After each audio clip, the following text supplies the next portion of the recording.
படத்தோட interval black பார்த்ததும் வாயை பிளந்து பார்க்க வச்சது. எப்படா இந்த சீனை இந்த டைரக்டர் யோசிச்சாரு அப்படின்ற லெவலுக்கு அந்த இன்டர்வல் பிளாக் இருந்தது. அப்படியே கூஸ்பன் மூமெண்ட்ல அந்த சீனை நான் பார்த்துக்கிட்டே இருக்கேன். அது என்ன படம்? அதுக்கு முன்னாடி ஒரு சின்ன தகவல் என்ன அப்படின்னா, ஹீரோவா வச்சு இங்க ஒரு படம் ரிலீஸ் ஆச்சு 2012. அது நேரடி தமிழ் படம் கிடையாது. தெலுங்குல இருந்து டப்பிங் செய்யப்பட்டு இங்க ரிலீஸ் பண்ணப்பட்டது. ஆனா அதுக்கு முன்னாடியே 2009 தண்ணிய ஒரு ஹீரோவா வச்சு திரைக்கதை முழுவதும் அந்த தண்ணீர் வந்துகிட்டே இருக்கும். ஒரு கட்டத்துல அந்த தண்ணியே அந்த இடத்துல இருக்குன்றதே ஒரு ரசிகனை கைத்தட்டி விசில் அடிக்க வச்ச ஒரு திரைப்படம். அந்த திரைப்படம் என்ன? அந்த திரைப்படத்துல இடம்பெற்ற காதல் எப்படிப்பட்டது? அதை பத்தி தான் இப்ப பேச போறோம். வெல்கம் டு பேசி கிளிப்போம். இப்படித்தான் சினிமாவுக்கு எடுக்கிறது. நான் அசிஸ்டன்ட் டைரக்டரா ஒர்க் பண்ணும்போது ஒரு தடவை நான் என் டைரக்டரோட உதயம் தியேட்டர்ல படம் பார்க்க போறேன். படம் பார்த்துட்டோம், முடிச்சிட்டோம், வெளில வரோம். டைரக்டர் என்கிட்ட ஒரு கேள்வி கேட்கிறாரு. என்னன்னா, படம் எப்படி இருந்தது? நான் அவர்கிட்ட சொன்னது அட்டகாசமான காதல் படம் சார் அப்படின்னு. ஒரு நிமிஷம் இப்படி திரும்பி என்னை பார்க்குறாரு. ஏண்டா, நம்ம பார்த்துட்டு வர்றது ஹாரர் இன்வெஸ்டிகேஷன் த்ரில்லர், ஆனா நீ இத காதல் படம்னு சொல்றியே, எப்படி உன்னால இதை டிஃபைன் பண்ண முடியுமா அப்படின்னு கேட்டாரு. கண்டிப்பா முடியும்.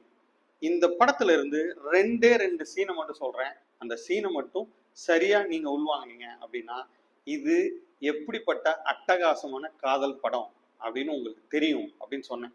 எங்க சொல்லு பார்ப்போம் அப்படின்னாரு. அந்த படம் என்ன? 2009 அறிவழகன் அப்படின்ற இயக்குனரால இயக்கப்பட்டு சங்கரோட தயாரிப்புல வெளியான மூவி ஈரம். இந்த படம் எந்த விதமான முன்முடிவும் இல்லாம நாங்க திரையரங்குல போய் பார்த்த ஒரு படம். பொதுவா நான் திரைப்படத்துல அசிஸ்டன்ட் டைரக்டர் ஒர்க் பண்ணும்போது ஏதாவது ஒரு படம் வருது அப்படின்னா பெரும்பாலும் அது எந்த இயக்குனர் யார் தயாரிப்பாளர்னு தெரிஞ்சுட்டு முதல் நாளே படம் பார்க்க போயிடுவோம். அப்படி போய் உட்கார்ந்து பார்த்து ஸ்டன்னான ஒரு படம் தான் ஈரம். இப்போ வரைக்கும் 2009 ரிலீஸ் ஆயிருக்கு. ஆனா இப்போ வரைக்கும் இந்த காணொலிக்காக அந்த படத்தை நான் முழுவதும் பார்க்கும்போது கூட ஒரு சிங்கிள் சீன் கூட போர் அடிக்கல. இந்த படத்தோட எடிட்டிங், இந்த படத்தோட டிஐ, இந்த படத்தோட சினிமோட்டோகிராஃபி, இந்த படத்தோட திரைக்கதை, இந்த நாலுமே என்னைக்கும் எப்போதும் என்ன இந்த திரைப்படத்தை திரும்பி திரும்பி பார்க்க வைக்கிறதுக்கான காரணியா இருக்கு. ஏன்? இப்ப இந்த திரைப்படத்தோட முதல் காட்சியிலேயே படத்தோட நாயகி பேர் ரம்யா, அவங்களோட இறப்புல இருந்துதான் இந்த திரைப்படம் தொடங்குது. அந்த இறப்ப இன்வெஸ்டிகேஷன் பண்ற போலீஸ் ஆபீசர் நாயகனான வாசுதேவன் என்கிற வாசுவோட நண்பன். அவன் கூப்பிட்டு, இது யாரு? உன்னோட முன்னாள் காதலிதான, நீ ஐடென்டிஃபை பண்ணி சொல்லு அப்படின்றதுல இருந்து இந்த திரைப்படம் தொடங்குது. அந்த காதலி தன்னுடைய வீட்டுல பாத் டப்ல தண்ணியில மூழ்கி இறந்து போயிருக்கா. சரி, வர்றாங்க, பார்க்குறான் நாயகன். அவங்கிட்ட கேட்குறாங்க, இன்வெஸ்டிகேஷன் வந்திருக்க மற்ற ஆஃபீஸர்ஸ் எல்லாமே கேட்குறாங்க, இந்த பொண்ணு உங்களுக்கு தெரியுமா? அந்த இடத்துல நாயகன் தெரியாதுன்னு சொல்லிடுறான். அப்ப நண்பன் கேட்குறான், ஏன் தெரியாதுன்னு சொன்னான்? அவ என் கூட படிச்ச ஃப்ரெண்டா மட்டும் இருந்தா நான் சொல்லிடலாம், ஆனா அவள் என்னோட காதலி, இதை எப்படி சொல்ற? ஏன்னா காதலிக்கு திருமணமாகி கணவன் இருக்கான். அவள் திருமணமாகி வசித்த அப்பார்ட்மெண்டோட வீட்டுல தான் அவ சூசைட் பண்ணி இறந்து போயிருக்கான். இப்ப இந்த கேஸ் தொடக்கத்திலே ரொம்ப தெளிவா இது ஒரு சூசைடு அப்படின்றது தெரியுது. இவனுக்கு மேலதிகாரியா இருக்கிற காவல்துறையை சேர்ந்த ஒரு அதிகாரி இது 99% சூசைடுன்னு தெரிஞ்சதுக்கு அப்புறமும் இந்த கேஸை நீங்க ஏன் எடுக்கிறீங்க அப்படின்னு ஒரு கேள்வி கேட்கிறாரு. அப்ப நாயகன் சொல்றது, ஒரு தேர்ட் பர்சனா இருந்து ரம்யாவோட சாவை பார்த்துட்டு என்னால போக முடியாது, அப்ப நான் இந்த கேஸை எடுத்து நடத்துறேன் அப்படின்னு சொல்றான். இந்த இடத்துல ரம்யாவோட கேஸை வாசு ஏன் எடுத்து நடத்தணும்? அதுவும் 99% இது சூசைடு அப்படின்னு எல்லா வகையிலும் உறுதியளிக்கப்பட்ட ஒரு கேஸா அவன் ஏன் எடுக்கணும்? ரொம்ப எளிமை. அவள் மீதான இவன் கொண்ட காதல். அவளோட மரணம் என்பது கண்டிப்பாக சூசைடா இருக்க வாய்ப்பில்லை அப்படின்னு ஏதோ ஒரு இடத்துல வாசுக்கு தெரியுது. இந்த முதல் பாயிண்ட்லயே இது ஒரு எவ்வளவு அட்டகாசமான காதல் படம் அப்படின்றது ப்ரூஃப் ஆகுது. ஏன்? நாயகன் அவளை காதலிச்சிருக்கான், ஆனா கல்யாணம் பண்ணல. அவள் வேற ஒருத்தனை திருமணம் செஞ்சிருக்காங்க. நாயகன் இப்போ வரையும் திருமணம் செய்யல. அப்படி இருக்கும்போது ஒரு முன்னாள் காதலியோட சாவை அவன் கடந்து போயிருக்கலாம், போகல. அந்த கேஸை எடுக்கணும்னு நினைக்கிறான். திரும்பவும் சொல்றேன், 99% அவள் தற்கொலை தான் செய்து கொண்டாள் என்பதற்கான எல்லா ஆதாரமும் இருக்கிற கேஸை ஒருத்தன் எடுத்து இன்வெஸ்டிகேஷன் பண்ண ஆரம்பிக்கிறதுல இருந்து இந்த திரைப்படம் தொடங்குது. இந்த திரைப்படத்தோட படத்தொகுப்பு இருக்குல்ல, அது எனக்கு தெரிஞ்சு நான் லீனியர்ல அட்டகாசமா படத்தொகுப்பு செய்யப்பட்ட ஒரு திரைப்படம் ஈரம். ஏன்? அது நிகழ்காலத்துல இன்வெஸ்டிகேஷனாகவும் கடந்த காலத்துல வாசுவோட காதலாகவும் மாறி மாறி பயணிக்கிற கதையில ஒரு காட்சியில, நிகழ்கால காட்சியில இருந்து கடந்த கால காட்சிக்கு போறதுக்கான அந்த டிரான்சிஷன் இருக்குல்ல, அது அட்டகாசமா இருக்கும். அந்த காட்சி, இரண்டு காட்சிக்கும் இருக்கிற ஒற்றுமை இந்த படத்துல செம சூப்பரா இருக்கும். இப்ப படம் தொடங்குது, இன்வெஸ்டிகேஷனை ஸ்டார்ட் பண்றாங்க. இறந்து போன நாயகியோட சட்டையில தன்னோட சாவுக்கு வேறு யாருமே காரணம் இல்லை அப்படின்றதுக்கான தெளிவான கடிதம் ஒன்றும் இருக்கும். இதை தாண்டி இன்வெஸ்டிகேஷன் ஸ்டார்ட் பண்ணும்போது அந்த அப்பார்ட்மெண்ட், எதிர்த்த வீடு, காய்கறிக்காரன், அயன் பண்றவன், இப்படி எல்லாத்தையும் கேட்க கேட்க கேட்க எல்லா இடத்துலையும் செவத்துல அடிச்ச பந்து மாதிரி ஒரே ஒரு பதில் தான் வரும். என்னன்னா, நாயகியான ரம்யா ஓட கேரக்டர் சரியில்லை, அது வெளியில தெரிஞ்சிருச்சு, அதனால அவ சூசைட் பண்ணி செத்து போறா. அது யாரெல்லாம்னா கடைசியில அவளை திருமணம் செஞ்ச கணவன் வரையும் இதை தான் சொல்லுவாங்க. கணவன் ஒரு படி மேல போய், நான் அதிகமா பிஸ்னஸ் அலைஞ்சதுனால அவளை என்னால கவனிக்க முடியல, அதனால் இது நடந்திருக்கலாம், என் மீதும் தவறு இருக்கு அப்படின்னு சொல்றான். ஆனா இத நாயகன் எந்த இடத்துலயும் நம்பல. இதுக்கு அடுத்ததா அதே அப்பார்ட்மெண்ட்ல ஒரு மரணம் நடக்குது. அந்த மரணம் நடக்கும் போதே பார்வையாளனுக்கு இதுக்கு பின்னாடி ஏதோ ஒரு அமானுஷம் இருக்கு அப்படின்றது விளக்கப்படும். அப்ப அந்த டெத்தையும் திருப்பி இன்வெஸ்டிகேஷன் பண்ணும்போது இது ஆக்சிடென்ட்லி நடந்தது அப்படின்றதுக்கான எல்லா வழிமுறையும் அதுல இருக்கும். ஆனா அதுலயும் கதாநாயகன் வாசு அந்த ரிப்போர்ட்டை எடுத்து அதுல இருக்கிற ஒரு முக்கியமான ஒரு கோர் பாயிண்டா எடுக்கிறான். அந்த கோர் பாயிண்ட்ல இது ஆக்சிடென்ட்லி நடந்த டெத் இல்ல, இதுக்கு பின்னாடி ஏதோ ஒரு விஷயம் இருக்கு அப்படின்னு சொல்றான். இதுக்கு அடுத்து இரண்டாவதா ஒரு மரணம் நடக்குது. அது பாண்டிச்சேரியில. அந்த மரணம் தான் இந்த திரைப்படத்துல முதல் முறையா இது கொலை அப்படின்னு அந்த இன்வெஸ்டிகேஷன்ல பதிவு செய்யப்படுது. இந்த மரணம் கொலை அப்படின்னு இன்வெஸ்டிகேஷன் பதிவு செஞ்ச பிறகு வாசுவும் அவன் நண்பனும் பாண்டிச்சேரியில ஒரு இடத்துல நின்று இந்த கேஸை பத்தி டீட்டெயிலா பேசுவாங்க. அப்ப வாசு பேசுற முக்கியமான விஷயம், இந்த மரணத்துக்கு பின்னாடி ஒரு கொலையாளி இருக்கான், இப்போதைக்கு அந்த கொலையாளி யாருன்னு தெரியாது, அவனை மிஸ்டர் எக்ஸ்ன்னு வச்சுக்கலாம் அப்படின்னு சொல்லிட்டு, இல்ல அந்த கொலையாளியோட பேரு மரணம்னு வச்சுக்கலாம், ஆனா அவன் பயன்படுத்துற ஆயுதம் H2O அப்படின்னு சொல்லுவான். அவன் பயன்படுத்துற ஆயுதம் என்ன? H2O, அது தண்ணீர். இப்ப பார்வையாளனுக்கு அந்த காட்சியில H2Oன்னு சொல்லும் போது அந்த காட்சிக்கு பின்னணியில இருந்து தண்ணிய காட்சி மொழியா வெளிப்படுத்துற அந்த ஃப்ரேமிங் இருக்கு இல்லையா, அது அட்டகாசமா இருக்கும். அந்த ஃப்ரேமிங்ல கிட்டத்தட்ட 3/2 பகுதியில தண்ணீரால் நிரம்பப்பட்டிருக்கும். அது கடல். இது எந்த இடத்துலயும், திரும்பவும் சொல்றேன், திரைக்கதையில ஸ்பூன் ஃபீடிங் இருக்காது, தண்ணி தான். ஆனா அந்த தண்ணிய உங்களால எதுவும் பண்ண முடியாது அப்படின்னு காட்சி மொழியா பார்வையாளனுக்கு கடத்துற அட்டகாசமான சீன் இது. இந்த காட்சியை பத்தி நான் அசிஸ்டன்ட் டைரக்டரா ஒர்க் பண்ணும்போது நிறைய பேசணும். ஒரு கேமராமேனா ஒரு காட்சி மொழிய ரொம்ப ஸ்பூன் ஃபீடிங் இல்லாம, டயலாக் இல்லாம, ஜஸ்ட் ஸ்கிரீன்ல எப்படி கொண்டு வர்றது அப்படின்றதுக்கான அட்டகாசமான சீக்வன்ஸ் இது. இப்ப முடிஞ்சிடுச்சு. அடுத்து இந்த கேஸுக்கு சம்பந்தப்பட்டு வெளியில தெரியாத ஒரு மர்ம நபரோட பேர் ஒண்ணு இந்த கேஸ்ல இருக்கும். அந்த நபரை நம்ம கண்டுபிடிச்சிட்டா இந்த கேஸ் க்ளோஸ் ஆயிரும் அப்படின்ற சுச்சுவேஷன்ல அந்த அப்பார்ட்மெண்ட்ல 2 போலீஸ்காரங்களை கதாநாயகனான வாசு தங்க வைக்கிறான். அந்த பர்டிகுலர் பர்சன், நம்ம தேடுற அந்த ஹைடான பர்சன் இந்த அப்பார்ட்மெண்ட்டுக்கு வந்தா எங்களுக்கு தகவல் சொல்லுங்க அப்படின்னு சொல்லும்போது ஒரு குறிப்பிட்ட நாள்ல அந்த பர்சன் வர்றான். வாசுவுக்கு தகவல் வருது. வாசு அந்த 2 போலீஸ்காரங்களையும் அந்த பர்சனை ஃபாலோ பண்ணிட்டு போங்க, என்கிட்ட தகவல் சொல்லுங்க, நான் வர்றேன் அப்படின்னு சொல்லிட்டு ஃபாலோ பண்ணிட்டு போறாங்க.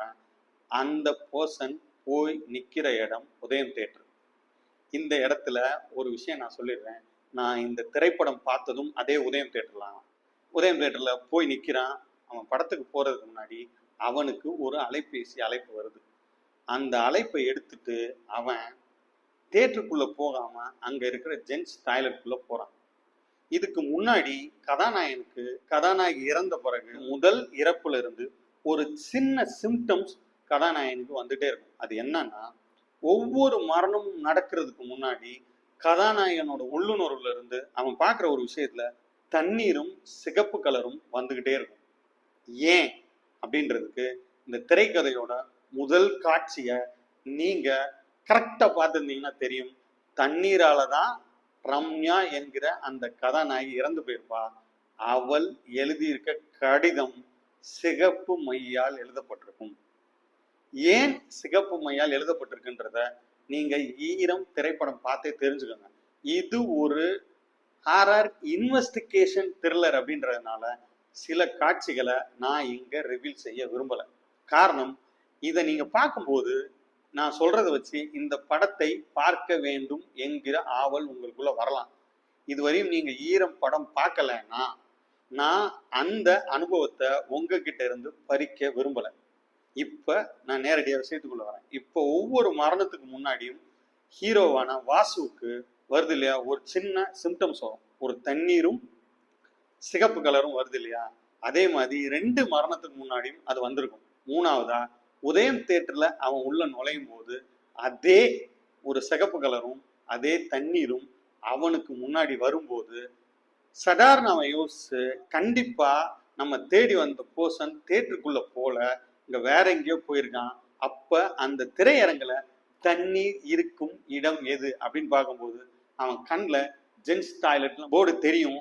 அந்த ஜென்ஸ் டாய்லெட் போர்டுல கூட சிகப்பு கலர்ல எழுதியிருக்கும்.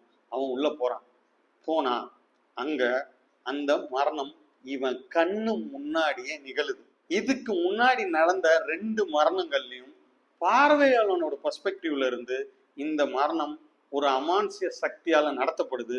அந்த அமானுஷ்ய சக்தி இறந்து போன ரம்யா தான் அப்படின்னு பார்வையாளனுக்கு ஒரு யுகத்தின் அடிப்படையில கண்டுபிடிக்க வச்சிருப்பாங்க. இப்ப படத்தின் நாயகனான வாசுவின் முன்னாடியே இது நடக்கும். அந்த தேர்ட் பர்சன் இருக்கான் இல்லையா, அவனை கண்டுபிடிச்சா அந்த கேஸை க்ளோஸ் பண்ணிடலான்ற அந்த தேர்ட் பர்சன் உதயம் தியேட்டரோட ஜென்ஸ் டாய்லெட்குள்ள தண்ணீர் நிறைந்து அந்த தண்ணீரில் முக்கி கண்ணாடியில் அடித்து ஒரு அமானுஷ்ய சக்தியால் கொல்லப்படுறான். இத வாசு கண் கொண்டு பார்க்கறான். இவன் கண்ணு முன்னாடியே அந்த அமானுஷ்ய சக்தி தண்ணீரில் நடந்து போகும். இப்ப வெளியில வர்றான். இதை எப்படி நீங்க வெளியில சொல்லுவீங்க? அவன் ஒரு காவல்துறையில உயரதிகாரி. கண்ணு முன்னாடி நடக்கிறது ஒரு கொலை. ஆனா அத மனுஷன் பண்ணல, மரணித்த காதலியான ரம்யா தான் இதை செய்யறான்றத அவன் பாக்குறப்ப அவனுக்கு ஸ்டன் ஆயிரும். இப்ப வெளியில வந்தா ஒரு போலீஸ் ஆபீசரா இதை எப்படி சொல்ல முடியும்? இவன் கூட பயணித்த நண்பன், இந்த கேஸ இவன் கிட்ட கூப்பிட்டு கொடுத்த இவன் நண்பனான சக காவல்துறை அதிகாரிட்ட இந்த விஷயத்தை அவன் சொல்லும் போது அந்த நண்பன் இதை நம்ப மாட்டான். ஃபர்ஸ்ட்ல இருந்தே இந்த கேஸ நம்ம கரெக்டா பார்த்தோம்னா ஊரு உலகம் எல்லாமே ரம்யா தப்பானவதான் சொல்லுது. அந்த இன்வெஸ்டிகேஷன்லயும் அது தெளிவா ப்ரூஃப் ஆயிருக்கு. ஆனா இந்த கேஸை நீ எடுக்கிறேன்ற பேர்ல எடுத்து குழப்புற. இப்ப ரம்யாவை கொலை பண்ணிட்டு இருக்கான்னு நீ சொல்ற. இது எந்த வடிவத்திலும் ஏற்றுக்கொள்ளத்தக்கது கிடையாது. திரும்பவும் சொல்றேன், ரம்யாவை யூ ஸ்டில் லவ் ஹர். இப்போ வரையும் நீ ரம்யாவை லவ் பண்ணிட்டு இருக்கனால இந்த கேஸ்ல கண்டுபிடிச்ச உண்மை எதையும் உன்னால ஏத்துக்க முடியல அப்படின்னு சொல்லி 2 பேருக்கு இடையில உதயம் தியேட்டரோட பால்கனியில வச்சு மிகப்பெரிய ஆர்குமெண்ட் நடக்கும். இப்போ அந்த ஆர்குமெண்டோட முடிவுல வாசு சொல்றதுதான் ரொம்ப முக்கியமான விஷயம். நான் சொன்னேன் இல்லையா, என்னோட இயக்குனர்கிட்ட இது ஒரு காதல் படம் அப்படின்னு டிஃபைன் பண்றேன்னு, அது இந்த காட்சி தான். அவன் என்ன சொல்வான்னா, இந்த இன்வெஸ்டிகேஷன் சொல்லட்டும், சுத்திருங்க சொல்லட்டும், இந்த உலகமே சொல்லட்டும், ஆனா ஏன் ரம்யா நல்லவன்னு நான் நம்புவேன். காரணம் என்னன்னா, நான் சொன்ன ஒற்றை வார்த்தைக்காக என்னை தூக்கி எறிஞ்சிட்டு போனவடா என்னோட ரம்யா. சத்தியமா அவ இப்படிப்பட்ட தப்ப பண்ணியிருக்கவே மாட்டா. எனக்கு என் மீதும் என் காதல் மீதும் என் ரம்யா மீதும் நம்பிக்கை இருக்கு அப்படின்னு சொல்லுவான். ஃபர்ஸ்ட், ஒரு காதல்னா என்ன அப்படின்னு கேட்டா, நம்பிக்கை, ட்ரஸ்ட். அந்த ட்ரஸ்ட் நாயகன் இருந்து அட்டகாசமா வெளிப்படுற சீன் நல்லா தெரிஞ்சுக்குங்க. ஒரு நாயகனை அவன் சொன்ன ஒற்றை வார்த்தைக்காக தூக்கி எரிந்துட்டு போன காதலி அதுக்கப்புறம் அவனை திரும்பியே பார்க்கல, இன்னொரு திருமணம் செஞ்சுட்டு சக்சஸ்ஃபுல்லா வாழும்போது இறந்து போறா. அதை சூசைட்னு சொல்றாங்க. அவ கேரக்டர் சரியில்லை அப்படின்றது வெளியில தெரிஞ்சதுனாலதான் அவ சூசைட் பண்ணிக்கிட்டான்னு சொல்றாங்க. தன்னை தூக்கி எரிஞ்சிட்டு போன காதலி இந்த ஊர் உலகமே சொன்னாலும் தப்பானவளா இருக்க மாட்டான் நம்புற அந்த ஹீரோவோட வசனம் வர்ற சீன்ல இங்க காதலி உயிரோட இல்லை. ஆனா அந்த காதலியோட ரியாக்ஷன் ஒண்ணு இங்க அந்த சீன்ல காட்டப்படணும். நான் ஒரு உதவி இயக்குனரா இந்த காட்சிய இந்த இயக்குனர் எப்படி திரையில காட்ட போறாருன்ற $1,000,000 கேள்வியோட உட்கார்ந்துருக்கேன். இப்ப அந்த உதயம் தியேட்டர் பால்கனியில ஹீரோ இதை சொல்லிட்டு உட்கார்ந்துருக்கும் போது இவனோட சண்டை போட்ட அந்த சக அதிகாரியான நண்பன் எப்படியும் ஒளிஞ்சு போன்னு கிளம்பி போவான். அப்ப ஹீரோவோட ஃபேஸ்ல இருந்து மூவ் ஆகிற கேமரா அந்த பால்கனியில இருக்கிற அந்த கண்ணாடி ஜன்னல்ல போய் நிற்கும். அதுல மழை பெஞ்சு ஈரமான அந்த கண்ணாடி ஜன்னல்ல இறந்து போன ஹீரோயினோட உருவம் உருவாகி அவ கண்ணுல இருந்து 2 சொட்டு கண்ணீர் வழித இன்டர்மிஷன் அப்படின்னு போடுவாங்க. எனக்கு ஒரு செகண்ட் செலுத்துருச்சு. அதாவது ஒரு காதல் என்பது ஒரு இறப்புக்கு அப்புறமும் அது நம்பிக்கையோட இருந்தால் அந்த காதலின் இன்னொரு பக்கம் இருக்கிற காதலனுக்குள்ள அது எப்பேற்பட்ட நம்பிக்கையை கொடுக்கும், அந்த காதலிக்காண்டி அவன் எந்த மாதிரியான முன்னெடுப்பை பண்ணுவான் அப்படின்ற காட்சியில முக்கியமான காட்சி. சரி, இது முதல் சீன்.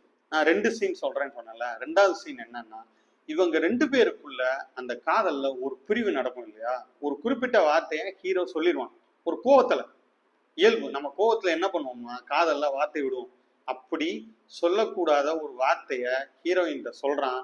அந்த இடத்துல ஹீரோட்ட இருந்து பிரேக்கப் பண்ணிட்டு போற ரம்யா சொல்ற முக்கியமான வார்த்தை என்னன்னா, இனிமேல் உன் பேரை கூட நான் உச்சரிக்க மாட்டேன் அப்படின்னு சொல்லிட்டு தான் வாசு முகத்துக்கு நேரம் சொல்லிட்டு தான் அந்த இடத்த விட்டு ரம்யா போறாங்க. இப்ப கதைப்படி ரம்யாவுக்கு திருமணம் ஆகுது. அவங்க ஒரு நபரால் கொலை செய்யப்படுறாங்க. ஏன் எதுக்குன்றத நீங்க திரைப்படம் பார்த்து தெரிஞ்சுக்கங்க. எல்லாத்தையும் சொல்லிட்டேன்னா இந்த இன்வெஸ்டிகேஷன் த்ரில்லர் படம் ஒருவேளை நீங்க பார்க்கலன்னா உங்களுக்கு அது கொடுக்க வேண்டிய இம்பாக்டை கொடுக்காது. இப்ப அவ கொலை செய்யப்படுறான். அந்த கொலை செய்து அவள் தன் உயிர் போற கடைசி தருணத்துல சொல்லக்கூடிய வார்த்தை என்னன்னா, தன் காதலன் பேரான வாசுன்றதுதான். எந்த காதலி தன் பிரேக்கப் அப்ப இனி வாழ்நாள்ல எப்போதுமே உன் பேரை கூட நான் உச்சரிக்க மாட்டேன்னு சொல்லிட்டு போற காதலி தன் இறக்கும் போது சொல்லக்கூடிய பேர் என்ன அப்படின்னா வாசு, தன் காதலனோட பேரு. இதை விட ஒரு மிகச்சிறந்த காதலுக்கான காட்சி அமைப்பை வைக்க முடியுமா அப்படின்னு எனக்கு தெரியல. இந்த 2 சீனையும் என்னோட இயக்குனர்கிட்ட சொல்லவும் அவர் ஸ்டன் ஆகி நின்றுட்டார். முதல் விஷயம், இந்த படம் தொடக்கத்திலேயே இறந்து போன கதாநாயகாண்டி 1% மட்டுமே வாய்ப்பு இருக்கு, தற்கொலை தாண்டி இது கொலையா இருக்கு வாய்ப்பு இருக்கு அப்படின்னு தெரிஞ்சும் அதை எடுக்கிற நாயகனோட அந்த காதல். படத்தோட இன்டர்வல் பிளாக் ஊர் உலகமே அவ தப்பான ஆள், இன்வெஸ்டிகேஷன்ல முதற்கொண்டு இவ கேரக்டர் சரியில்லைன்றத தெளிவா சொன்னதுக்கு அப்புறமும் அதுக்கு வாய்ப்பே இல்லை அப்படின்னு சக நண்பனான காவல்துறை அதிகாரிகிட்ட சொல்ற அந்த ஹீரோவான வாசு. 3வது, அந்த ஹீரோயினான ரம்யா தான் கொலை செய்யப்பட்டு இறந்து போகும் தருவாயில் அவள் சொல்லக்கூடிய காதலனோட பேர். இந்த மூணும் தான் இந்த படத்தை ஹாரர், இன்வெஸ்டிகேஷன், த்ரில்லர் என்பதை தாண்டி இது ஒரு அட்டகாசமான காதல் படம் அப்படின்றத இங்க நிறுவுது. இது எல்லாத்தையும் தாண்டி இந்த படம் முழுவதும் தண்ணீர் பயன்படுத்தப்பட்டிருக்கும் விதத்தை நீங்க படம் பார்க்கும்போது கவனிங்க. திரைக்கதையில ஒரு கேரக்டராகவே தண்ணிய பயணப்பட்டு வச்சிருப்பாங்க. குறிப்பா இன்டர்வல் பேக்குக்கு அப்புறம் வர்ற 2 காட்சியில கதாநாயகன ரம்யா இறந்த பிறகு பார்வையாளனுக்கு என்னவா வருவா அப்படின்னா தண்ணீரா வருவா. இப்ப இன்டர்வல் பேக் அப்புறம் 2 காட்சி வருது. 2 காட்சியிலும் அந்த ரம்யாவை கொலை செய்த அந்த கொலைகாரன் இந்த இடத்துல அவ இருக்காளா, உன்னை வந்து காப்பாத்துவாளா அப்படின்னு கேட்டு 2 கொலைகளை அரங்கேற்றும் போது ஒரு இடத்துல தண்ணீர் வெளியே வரும். ஒரு பாட்டில இருந்து கொட்டி வெளியே வரும். ஒட்டுமொத்த தேட்டரும் கைதட்டி விசில் அடிச்சு கொண்டாடின ஒரு சீன் அது. ஒரு மாஸ் கதாநாயகனுக்கு கிடைக்க வேண்டிய அந்த கைதட்டலும் விசிலும் ஒரு கதாபாத்திரத்தை மிக சரியா எழுதி திரைக்கதைக்குள்ள கொண்டு வந்தா அது தண்ணீரா இருந்தாலும் அது கைதட்டலும் விசிலும் வாங்கும் அப்படின்னு நிரூபித்த ஒரு படம். இதே உதயம் தியேட்டர்ல நான் படம் பார்க்குறப்ப இன்டர்வல் பிளாக் முடிஞ்சு வெளியில வந்தப்ப அதே எந்த பால்கனியில உட்கார்ந்து ஹீரோவான வாசு தன் நண்பனோட காதலியை பத்தி சண்டை போட்டு உட்கார்ந்துருக்கானோ அதே சேர்ல உட்காந்து அந்த கண்ணாடியை பார்த்தப்ப கிடைத்த என்னோட அனுபவம் இருக்குல்ல, that is the one of the best experience in ஈரம். இதுவரையும் ஈரம் திரைப்படத்தை நீங்க பார்க்கல அப்படின்னா அதன் திரைக்கதைக்காகவும் அதோட படத்தொகுப்புக்காகவும் அதோட இசைக்காகவும் கண்டிப்பா பாருங்க. நெக்ஸ்ட் வேற ஒரு வீடியோல வேற ஒரு அட்டகாசமான படத்தோட உங்களை சந்திக்கிறேன். இந்த வீடியோ உங்களுக்கு பிடிச்சிருந்தா சப்ஸ்கிரைப், ஷேர் அண்ட் கமெண்ட். ஈரம் படத்தை இதுக்கு முன்னாடி நீங்க பார்த்திருந்தா இந்த கண்ணோட்டத்துல பார்த்துருக்கீங்களா அப்படின்றதையும் கமெண்ட் பண்ணுங்க. நான் அதை வாசிக்க ஆவலோட காத்திருக்கேன். நெக்ஸ்ட் வேற ஒரு திரைப்படத்தோட பார்க்கலாம். நன்றி.